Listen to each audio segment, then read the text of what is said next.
I completely agree with the argument that the administration had made that the plane was over international waters, and so the judge's order did not stand. Uh, I would go further. I would agree with the argument that the administration is making now through appeal that you have no standing. Yeah, You really don't have any standing on this well, issue because the president has primary authority on conducting foreign policy. well, and it's under this particular act that he's trying to remember the name of it. Somebody, this is how ridiculous The Foreign the Deportation Act. yeah, or Foreign something? Deportation Act Of 17 whatever it was. 1798 or Yeah. something, and it's like, oh, that's so old. Well, guess what? The Constitution. That's what Tom Holman said. The Yes, I Constitution got is that. old, and we still follow that, or supposed to. Yeah. We The still question- revere the Declaration of Independence. I mean, The question becomes, why haven't we been following it all along? well, and that is a great question. So this is, and you nailed it, because Good, because I'm not this- feeling great. I'm well, glad you- I'm nailing you something. nailed it, because what this administration is doing, and keep in mind, you and I have not been huge fans of Trump for the last few years. We are whatever Trumpers, if anybody asks. But he is, and his administration is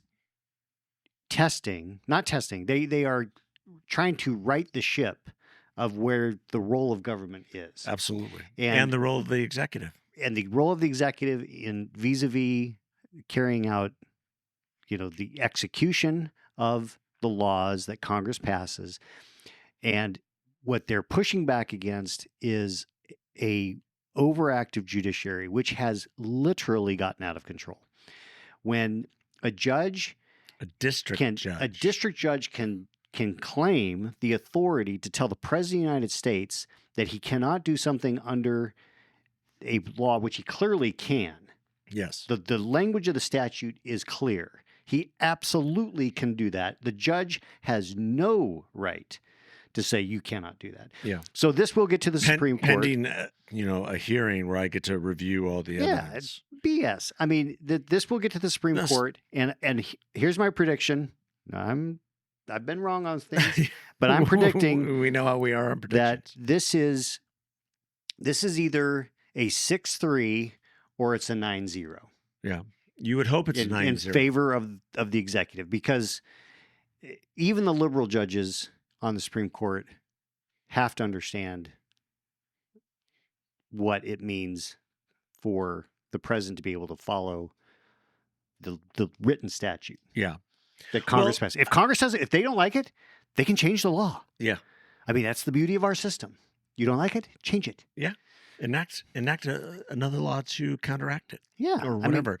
Stephen Miller actually, I thought, had a good point in an interview he was doing the other day, and that is, if we allow this to happen, then what's to say a district judge can't say what generals can be on a battlefield, or That's what exactly right. or the type of tactics or strategies we could even use on a battlefield. Right. The president has no authority with this. We're going to stop it right now. And I guess we should back up just a little bit. And That's fine. for some of our listeners or viewers who may not know what we're talking about, there was the administration rounded up some gang members from El Salvador, Yeah. and they used this. No, from Venezuela. Oh, Venezuela. The Okay. Tren de Aragua. Is it my saying Something that like a correctly? TDA. And, yeah. Some of them. And put them on a plane to ship them to El Salvador. El Salvador, we were paying El Salvador $6 million to house the these- worst of the worst. These are the worst of the worst. These are the ones that they thought about doing at Guantanamo, right? Yes. Well, we have to expand Guantanamo. We don't have room. We don't have enough room. My understanding is that Hegseth was down there. A bunch of people were down there just recently, and they're going to expand Guantanamo Oh, wow. for that purpose. Well, so they took these terrible gangbangers who are vicious Here illegally.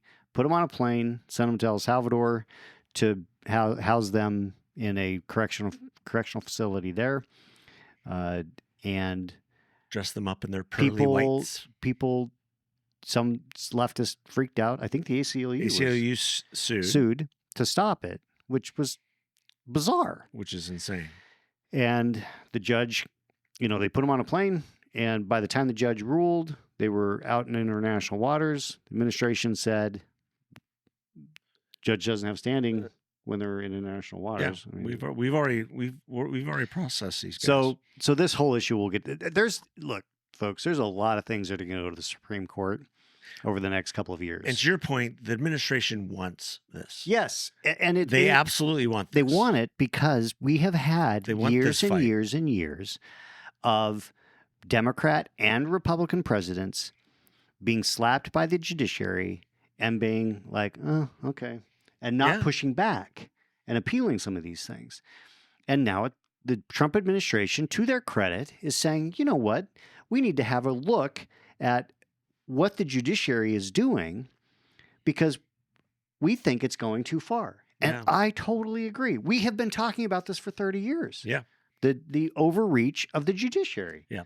Activist judges inserting themselves into the body politic and trying to circumvent our entire system. I mean, if they want to make laws, go freaking run for Congress. Yeah, absolutely. Resign your judgeship and run for Congress if you want to make laws.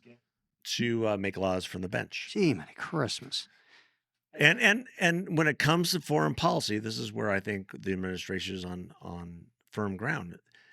That is where the president is at the height of his powers in terms of executing foreign policy, being the commander in chief, his ability to negotiate treaties and engage with world leaders and take people who are here illegally and send them on their way, deport them. Right. So this and what you're going to read in the mainstream press is... And the difference is they're not deporting them back to their home country. They're deporting them to penal colony. Right. We are outsourcing the imprisonment of criminals, and that's fine. We do that all the time. We have private prisons. We've got federal detainees will end up in state prisons sometimes, depending on how they want to do this. The point is that the administration is saying to the judiciary, we're going to have these fights because you've gone too far. Yeah. You've gone too far. So that's good.